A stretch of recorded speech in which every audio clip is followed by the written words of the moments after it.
महाभारत युद्ध की पौराणिक कथा हिंदू माइथोलॉजी शैली में विस्तृत रूप में धर्म, अधर्म, प्रतिशोध और नीति का महासंग्राम।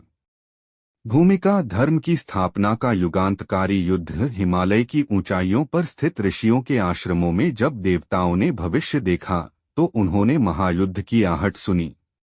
यह कोई साधारण संग्राम नहीं था, यह धर्म और अधर्म के बीच का निर्णायक युद्ध था जिसे मानवता सदियों तक याद रखेगी।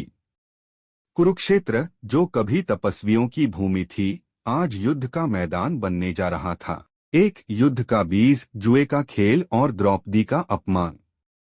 हस्तिनापुर के दरबार में जब पांडवों ने अपने राज्य को दांव पर लगाकर सब कुछ हार दिया और अंततः द्रौपदी को भी, तब धर्म की सीमाएं टूट गईं। द्रौपदी का चीरहरण हुआ और वहीं पर उसने प्रतिज्ञा ली, जब तक केश खुले रहेंगे, जब तक अधर्म का विनाश नहीं होगा, तब तक शांति नहीं। भीष्म, द्रोण, कृपाचार्य जैसे धर्मज्ञ महान योद्धा मौन थे और यही मौन अधर्म को बढ़ावा दे रहा था।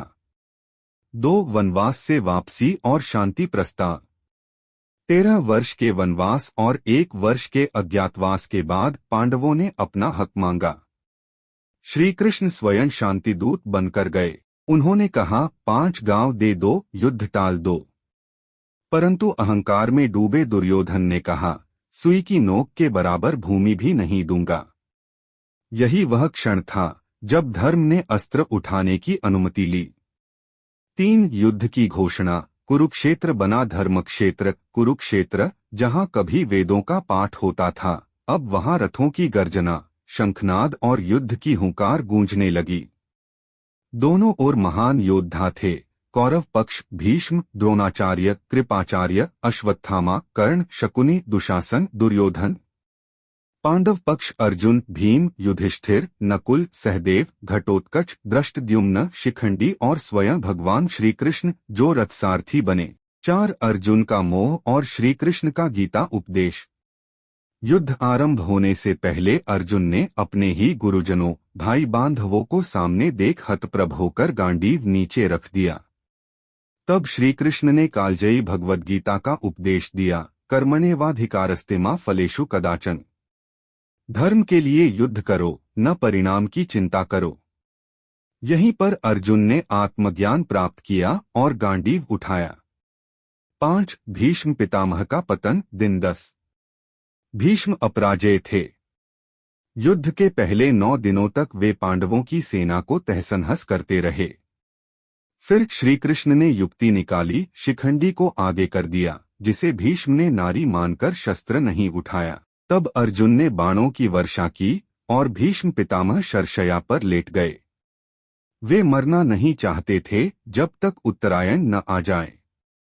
6 गुरु द्रोणाचार्य का वध। दिन 15। द्रोण अपराजेय थे। तब एक युक्ति बनी। अश्वत्थामा हाथी मारा गया। युधिष्ठिर ने कहा, अश्वत्थामा मारा गया। हाथी, परंतु द्रोण ने सिर्फ अश्वत्थामा मारा गया सुना और उन्होंने अपने शस्त्र त्याग दिए। तब दृष्टद्युम्न ने उनका वध किया। यहीं गुरु और शिष्य की मर्यादा टूटी। 7 कर्ण का युद्ध और वध। दिन 17। कर्ण सूर्यपुत्र, कुंती का सबसे बड़ा पुत्र था। वह वीर, दानवीर और धर्मात्मा था, लेकिन अधर्म की ओर खड़ा था। उसका युद्ध अर्जुन से हुआ। युद्ध के मध्य उसका रथ का पहिया धरती में फंसा। श्री कृष्ण ने अर्जुन को आदेश दिया, मारो।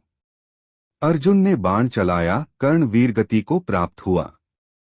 8 दुर्योधन का अंतिम युद्ध और भीम का प्रतिशोध। दिन 18। भीम ने प्रतिज्ञा की थी, मैं दुशासन का रक्त पीऊंगा और दुर्योधन की जंघा तोड़ूंगा। अंतिम युद्ध में गदा युद्ध हुआ। श्री कृष्ण ने संकेत दिया और भीम ने दुर्योधन की जंघा पर प्रहार किया। उसकी मृत्यु निश्चित हो गई। 9 अश्वत्थामा का ब्रह्मास्त्र और अभिमन्यु की प्रतिज्ञा। अभिमन्यु, अर्जुन का पुत्र, चक्रव्यूह में वीरगति को प्राप्त हुआ। इसके प्रतिशोध में घटोत्कच, सात्यकी, द्रौपदी के 5 पुत्रों की हत्या और अंत में अश्वत्थामा का ब्रह्मास्त्र चला। श्री कृष्ण ने उत्तरा की कोख में पल रहे अभिमन्यु के पुत्र को बचाया। परीक्षित 10 युद्ध का अंत और धर्म की स्थापना। 18 दिन में लाखों सैनिक मारे गए। धर्म की स्थापना हुई, अधर्म का अंत। युधिष्ठिर को राज्य मिला परंतु शांति नहीं। विजय के बाद भी पांडवों ने राजपाट त्याग कर हिमालय की ओर प्रस्थान किया।